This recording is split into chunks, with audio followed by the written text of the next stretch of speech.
Hi, I'm Nathan Strumfeld, and for my research paper, I chose to look at UX and business strategy for smart homes. So, a smart home is basically a home where um, devices can be automated or controlled remotely by users.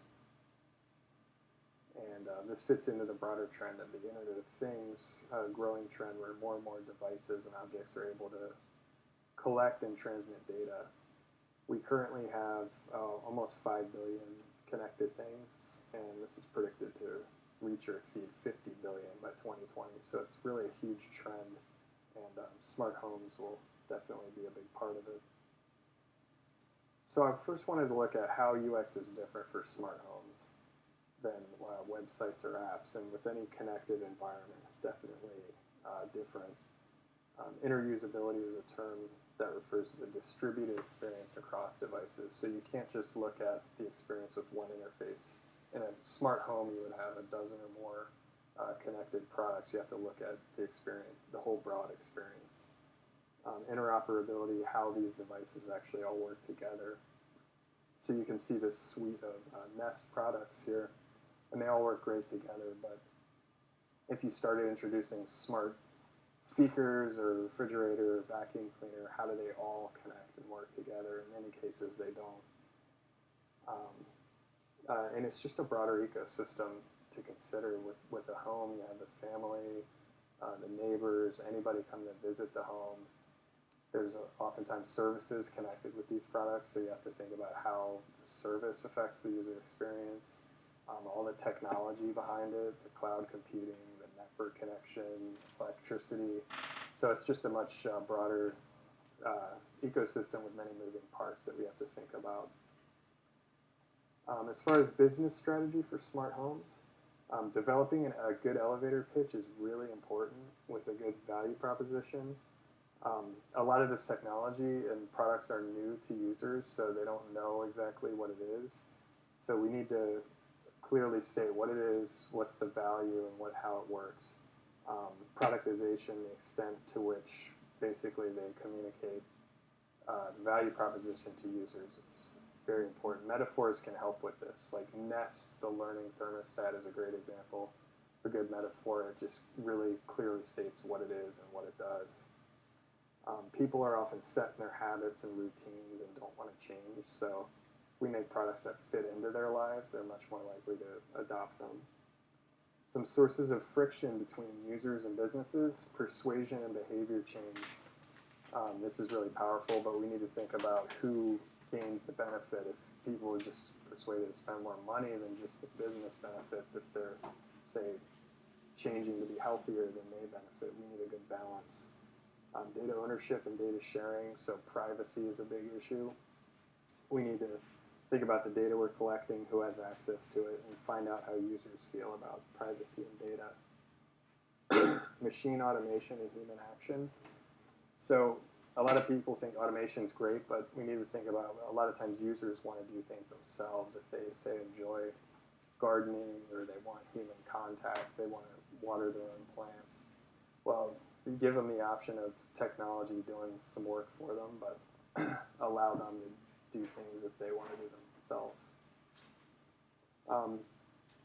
A cool business opportunity I found was digital and physical business models being merged. So online, people are accustomed to giving up their privacy and their data, say with free email or social media, because the value of the product is great. So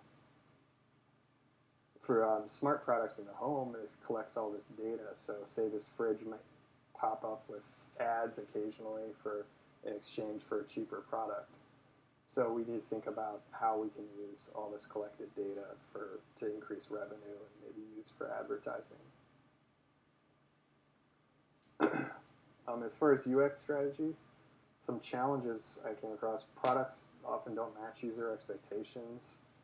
Technical infrastructure seem to be considered, so they might expect things to react instantly, but they don't realize that there's some technical things behind the scenes that they're not familiar with. Current lack of interoperability. Direct manipulation is not possible in many cases. they're programming things to be automated for future events. So it involves programming. It's a little more complicated than just direct manipulation. If, say, flipping a light switch on or off is so easy, why would I want smart lighting in my home? So it has to actually go beyond what's currently possible.